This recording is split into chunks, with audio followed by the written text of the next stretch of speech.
Morning. Happy Saturday. Heaven's always laughing in the background. Morning. Hello there. But I've always laughed because just to watch the first 5 minutes and she's dying. But it's just the first 5 minutes, like, what are you doing? Mystery voice. You just stick your head in. Because we've worked about 7 days to get her onto a live on technology. And in the end, you're like, just get your ass into the gym and water it. You get a seat and sit outside there. Oh, we could do that. This could work. I'm very far away. Well, you're meant to be far away. I can't get you on Instagram now. Hang on. How's this going to work? Right. Kate's sitting on a baby. What? Okay. She's sitting on a baby. She's babysitting, not just sitting on a child. She's babysitting. I could get this to work. Right. Which just means it will be on different camera angles as sugar. There we go. Oh, there we go. Okay, this could work. Kate's saying hi. Hi. Look at it. Oh, thanks. What can we say? Then she drops her hat off. She's got a tiny head. Okay. Everyone listens to this is like, what is going on? Heather's got a tiny head and she's sat in the corner. And you can join in my live ever. Right, here we go. Yeah, why not? I've still got you as a tiny head on Facebook. That's more than 2 metres. Come on. No, it's not. That is more than 2 We metres. discovered this the other day when we got a tape measure. Oh yeah, we got a tape measure. We tape measured. That is actually. You're like a floating head. Hey, Hafsa. We're joined by Miniature. We're looking at this miniature floating head. Look. It's Heather's miniature floating head to carry appearance, because this is essentially on Instagram you're full size ish. Look, I'm leaving the heat. Actually, I don't know why I'm telling it. I'm so cold. I'm putting. She's full size. Okay. Everyone listening to this on the podcast is like, what on earth is this not talking about? We're positioning Heather so she's officially alive while also social distancing, and in a minute Bab will come walking through and probably trip over Heather. You just close that door. It's closed. Oh, that's right then, so she'll be able to see you. Right! Already laughing. I said I'd do it. I said I'd do it yesterday. Here she is. Woo! It's Helen and Heather. Hey! It's Helen and Heather for You Fit Studio. Oh wait, see, this is interesting. This one. I'm just dropping Heather right in it here. It's like, Heather, let's talk about proteins. No, we're not. We're not going to do that. Right, so today's live is what creates happiness. That needs to be higher. Heather needs to be higher, that will create her happiness, generally speaking. Yeah. Yeah, she needs to be taller, essentially. Look at the tiny head frown. Oops. 5'4" is apparently 1 inch under average in the UK. There is I'm going to go there, but there is actually a size where you can use a parking space that's closer to a building if you're too short. Is it 1 inch? No. That makes me mutantly tall. Yeah. We knew. Alright, say what it is. We knew that. Okay, so what creates happiness? Let's get back on track, Heather. Come on. We can try and get the whole thing done without distracting each other. Right. What creates happiness? So, I'm going to go through what we think creates happiness.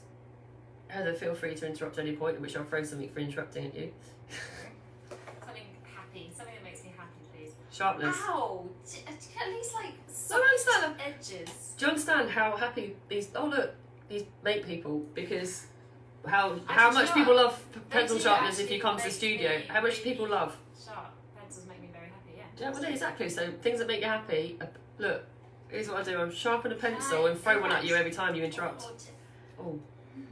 That's like, So that will make me happy, and that's because I've got serious issues with social interaction. However, what we think makes us happy most of the time, let me continue to sharpen my pencil because that is fascinatingly satisfying, would be some hotspot areas. So generally speaking, we think career changes make us happy. We think relationships make us happy, and we think money makes us happy. So let's take each individually. So what do we think makes us happy about careers? Potentially getting a pay rise or recognition, again. So that could be related to money as well. We see that those things as fulfilling or satisfying or creates moments of happiness, etc. I want to put it. Relationships, if you're single, getting in one, I would say that was probably a major one of happiness, wasn't it? I say so. Or I think that's about it, really. I mean, well, getting married, engaged, married, that's a good one. That generally, people tend to think that's going to make them happier or create happiness. And then money, everyone generally, I think, would agree that money would be something that people perceive to make them happy, right? That means you have security, Mm. generally, Mm-hmm. and What else? you can buy ground a kitchen. Yeah, that would make me happy. So annoying. Kate's really commented, things that don't make you happy, it's happiness you find in things. Oh, I'm going to different way, Kate. I'm going to disagree. Kate's like this. Kate's like this side. Drop a pencil out. Just keep those pencils away from me. Okay. So what happens? What really happens? What's the reality of these things when we get them? So career change. Well, I do agree, by the way, these things do momentarily create happiness. And this is a point between moments of happiness and consistent happiness, or more moments of happiness, should we say, is that somebody gets a career change, generally gets a recognition, and then what? Then it gets complacent. Complacent. Speak up, Heather, you're miles away. I'm 2 meters away. She's 2 meters away. Get that code. Get complacent. Yes, they get complacent. Yeah. Get complacent or bored. Yeah. Somebody doesn't remain happy within a job, do they? I think every time that, I don't know, before this, to be fair, if I've got to change roles within the company, hey Nazreen, I tend to get a bit like, oh, I'm done now.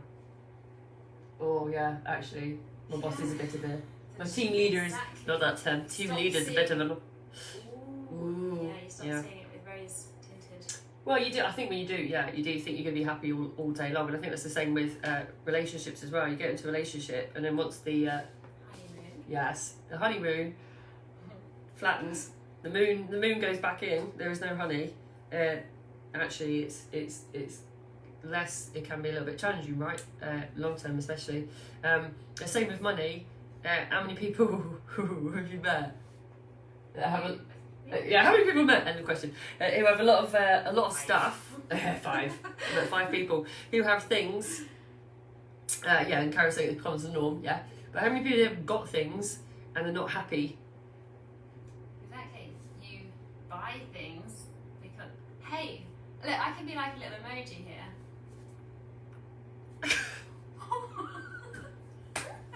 And this is why I've been trying to get her on camera all this time. Hooray! Oh man, I could be like standing on Well, there you go. shoulders here. Check that one out. See, this makes me happy. Anyway, back to the question. How many people do add stuff and accept then what happens when they have stuff? Oh, I'm really hot. Want more? They want more. Why though? Because you can aspire to different things, because you things become normal, because you adjust. If it's money, then you adjust to having a little bit more money, so you think you can have a little bit more things, and then you want a little bit more money, and then it's an ever-growing cycle. Yeah, it's an ever-growing cycle. Because what? Because you want more happiness. Yeah. Because you perceive having more of something is more happiness. This is where people go. I've talked about this before. We do environmental changes to create happiness, as in jumping jobs or jumping relationships. But the money situation is the same thing. You keep grabbing for money because you think each time you grab, you'll get happy again. Exactly. Yeah. There's a thing that I read, and it was about 3 months. And if someone had like £5 and someone had like £5 million or something, in 3 months they would both end up at a similar point of happiness. Ooh. Because the 5 million person would adjust to his his or her £5 million and still be grasping all my £5 million plus 1 of happiness. Oh, hey, I like this. Air 5. Right. Okay. Karen says give one man Mexican wave. There's 2 men or 2 women. Who's going first? I've done it. Oh. Come on, get with it. We do live together, but we can't manage a Mexican wave, and I can't manage to count to 3. As we found out yesterday. Okay. Right, so here's the kicker. Right, so here's my question. My answer, okay, was because Kate said it's what did Kate say? So Kate's response is things don't make you happy, it's the happiness you find in things. And I disagree because it's the same principle. It's to some degree, it's what I'm so little when I'm down here. Distracting. Pencil throw. So little. She is. Okay. So here's the thing. Kate's saying it's the happiness in the things you find, and I'm not sold on that one, and I'll tell you why. It's because actually, and I was already planning to do this live. Actually, not this week. I was going to do it in a couple of weeks' time. And then I had a chat with a client yesterday, and she literally said the sentence within my head, which was like I was trying not to get really excited and interrupt and go, "Oh my god, that's something I was thinking." Of course, I did anyway. Which is actually that what happens is the reality is that people find happiness in progress. People genuinely find happiness in progress if they are moving forwards or making action to move forwards. Yeah. So let's take those three. Okay, let's pause for a minute. Why? Because I know why. I think it's why moving forwards. Why do you think? Why moving forward makes you happy? Mm-hmm. Constantly moving forward, though. Because you can find little rewards and little wins and little things along the way, and when you become still and you stagnate, you get used to everything. You get comfortable. Yes, true. So it is little wins. The thing is though, if we could take the three examples, so with a career, somebody could get the role, then they've actually got to do the role though. Yeah. Right? But you can progress within a role as long as you see that you can add value to it. So if you can add value to those around you in a role, you continue to find new ways to do that. It's a bit like Who Moved My Cheese, right? It's Sniff. Always constantly looking within a role, but what is Sniff doing? Sniff is always moving and progressing. That's why Sniff is... People didn't watch this yesterday, like, what is she saying? If you're a person who, when things change, like a job, stays still as soon as it changes and doesn't do anything, you will have less reward. If you constantly move within a role and seek to find new development or new rewards or new values within the role, you will always find more rewards or more happiness, whatever you want to call it, right? Same with a relationship. It's all well and good having a relationship, but actually, if you're not willing to do the work and move forward with somebody and progress and keep working at it, will that long term bring you happiness? No.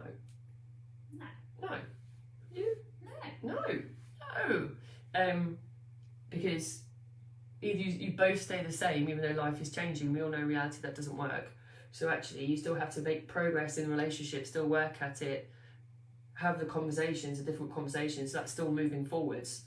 It's not jumping from relationship to relationship to find the next buzz. It's the same journey. Okay. Same with money. Yeah. Really. No, although it's a tricky one, I suppose, to use as an example. It is stuff to some degree, because what do you do with money? You buy stuff. But some of it could be a movement forward in finance. Rather than saying it's buying stuff, it's finance. So you could be moving forward in life through finance, rather than saying, I've got a big ass car, what do I do with it? Harder, trickier on that one, isn't it, really? I suppose in this example. Well, that doesn't particularly work, but... Oh, Karen's saying, however, when I was in hospital with my back operation, just a safety pin for my gown, nice, was the most precious thing to allow me to walk up the corridor. That was progress though, wasn't it? Karen, that's what made you feel better. It's the same thing with health and fitness though, when you think about it.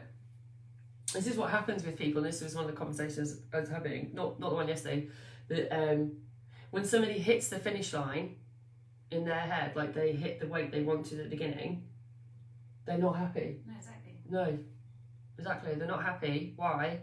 Because then there's nowhere to go, there's no movement forward, there's no progress. So the role of the coach is actually to support them to find somewhere to go next. Because it's still a movement forward makes someone happier. They feel like they're progressing somewhere. Exactly. Or what happens though? Because what happens if you don't put something in place is that, generally speaking, they won't be happy and they'll actually sometimes put weight back on. Yeah, it's like a kind of internal rebellion. Exactly. Thanks for saying hey. Kate, if you're constantly looking for happiness, you won't find it, but you're enjoying what you have, it will appear. Disagree. I disagree. So I'm with him. If you're constantly looking for happiness, I don't think it's looking for happiness, Kate, it's developing and moving forward in a particular area. And that movement forward will bring that to you naturally as a side product. So it's like constantly working on a relationship to move it forwards will bring its own rewards of a much better and productive relationship with more support, etc., and intimacy, as opposed to I'm always seeking happiness. But also, if someone is always looking for happiness, they aren't ever going to be happy. Oh yeah, totally. So it's not actually looking for happiness, Kate. It's looking to move forward in any particular part of your life or progress in it to some degree, rather than sit and wait for it to come to you. So repeat, if you're constantly looking for happiness, you won't find it. But there we go. There's the answer, Kate. There's the answer to the question. Because your language, you said but. Therefore, invalid statement. But if you enjoy what you have, it will appear, right? Okay, so not analysing you, Kate. However, if somebody says, I really love something, but it means that actually somebody isn't enjoying what they have. Potentially. That's what I would say. Works, doesn't it? It works in that sentence. If you're always looking for happiness. What's the sentence? If you're constantly looking for happiness, you won't find it. Well, if you're constantly looking for happiness, you will find it. It's reversing it, isn't it? Okay. Yeah. Ah! Oh, babble. Ooh. Ooh, babble. Okay. I agree though, Kate, to be fair. Kate and I sing on a different wavelength. Kate's valid, right? Kate's right. Because it's what's right for her. Yeah. Right? She's saying, obviously everyone's version of happiness is completely different. Yeah. Hey, Joanna. So... And Kate sounds like she does actually appreciate. I think Kate does. Which makes her happy, which is awesome. Yeah, totally. Kate. Then you got to do Kate's emoji. That's Kate's emoji. Go, Kate.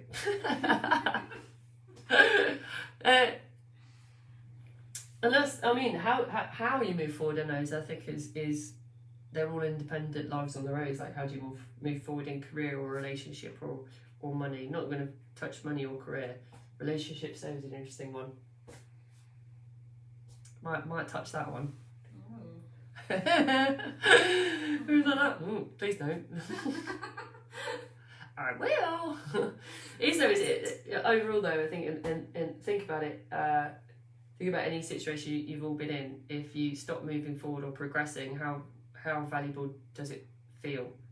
I always use the weight loss as an example because it's always so prevalent. If somebody joins and doesn't lose weight, they don't progress, so they don't enjoy the journey, they don't think it's valid, it doesn't bring them that joy of losing weight or the happiness, and therefore they tend to shy away from it, or they tend to not be consistent or keep going at it because they don't get a sense of reward. Yes. And that's the same for every walk of life. If you start a job and you don't move forward in it, or you don't sense a movement forward. Yeah, with weight loss, if you can actually see it. And it's always... Yeah, but I see it. Also, it's a bit like saying originally, like if you have all this stuff, it's like crossing a finishing line. The thing is, I'm not also saying that you will never be fully satisfied. But, and yet, though, how often are we as people? I've never met anybody who's truly actually fully satisfied with life. Have you? No, or only for a short amount of time. Yeah, for a short amount of time. Before they look for something else. Yeah. Or don't, or they just moan about it. More often than not, right? When they're moaning about it, they're not moving forward. Yes. Yes. Yeah. So the thing is, and I think there's a perception thing as well, because you can look at somebody and say, oh God, they've got the car, they've got the house, they've got the holidays, they really look great. If you ask them though, they're not happy. No, they're not satisfied. They're not fulfilled by what they have because they're not. We assume they are because we assume they're at their finish line and they couldn't possibly want anything else in life, when actually we all have the same human behaviour, which is this isn't even clients. This is what I said earlier about clients who get to what they start out of and go, thought there'd be a fanfare or a medal or something. I mean, no, now we have to find something else to move forward, so you keep progressing and get a sense of reward out of the same journey, or we create a new journey for you so you're still moving forward in some path. Yes. I mean, that's me done, if I'm honest. Oh, okay, cool. Oh, okay. You got anything else to add, Smallhead? You're out of shot. Get your shot, Smallhead. You're right on Instagram. I do not have that small head. Doesn't. It's a bit like, you know, Proportionate. Lord of the Rings, when they made them the Hobbit and they made them set the camera. Frodo! Clearly me, I'm Gandalf. This would be Frodo. Oh, do you know I served Gandalf once in a restaurant? True fact. He wasn't. Was it actual Gandalf or was it Sarah McKellar on the day off? Or was it? Did he say, "I shall not give you a tip"? He said he did give me a tip. He did. I shall receive a tip. Oh, my best mate met him too. We can have a conversation about that shortly. By the way, it made me very happy in the moment. In the moment. Did you then chase other celebrities as we move it forward? Well, this was Hartford, and so the celebrities that we got. I got Kat from EastEnders. You're not Mum. Yes, I am. Love her. And did you say that to her? Did you shout, "You're not my mother," to see if she responded, "Yes, I am"? I didn't at the time. I wish I had. That would have made me happy. That would have given me a moment of happiness. That would create happiness. Yeah. Yeah. I don't think it would for her though. I'm sure she's had it about 150 times a month. Paul would probably just go to get a pint of milk and gets it shouted at her. Probably. By me. Stalker. See, this is why we can't do lives, because it's not out of the topic. We can't do this regularly, people. We won't see this for some time, if ever again. We did it once, it was fun. No, not ever again, at some point in the future. It would make me really happy if this Yeah. happened again. I'm going to progress, look forward. What we're going to do is we'll practice today, coming onto, this is what we'll do today, people. We're going to practice to see if you can bring Facebook in, then you can do joint lives, where you can create a topic and I Do can you know, come in. that would also make me happy if I could work out how to use the phone and the technology. Heather's goal for this week, work out what the internet is. She thinks it's fairies that come. She does. Do you think you can see it? There's the internet! On that note, right. Enjoy your weekends, and I will see your names on Monday. Well, I like to pretend I can see. When your names pop up, I do actually visualise seeing you, which is quite nice. So have a lovely weekend. Cakes like this. Ooh, we will see you next week. Bye bye. Bye bye. Bye bye. Bye. Bye. Bye.